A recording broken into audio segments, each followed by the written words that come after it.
Najua si kawaida yetu au desturi yetu au historia yetu, sio mambo yetu yani kusomea watoto vitabu, lakini kuna umuhimu na faida nyingi sana endapo utaanza kumsomea mtoto wako vitabu vya hadithi.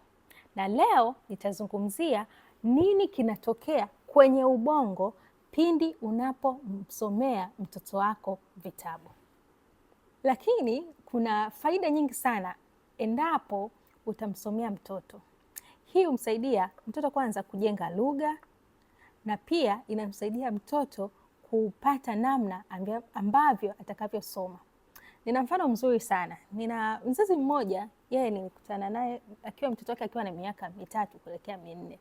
Lakini unaona na yule mtoto tayari alikuwa anasoma vitu vingi sana. Yaani umpe magazine, mpe vitabu vikubwa, alikuwa katika uwezo wa kusoma. Hiyo nazungumzia 2023 ndio nimekutana na huyo mtoto. 2024 tukaendelea tena kusoma naye huyo mtoto. So mpaka sasa hivi akiwa na miaka 5 tayari yupo katika level ya kusoma na kuelewa. Yaani yuko katika level at least ya comprehension. Anaweza kusoma story na akaweza kujibu. How many years? 5 good years.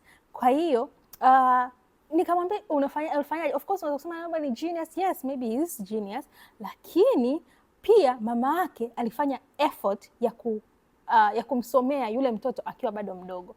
Sasa inabidi tumuulize alianza kumsomea akiwa na umri gani?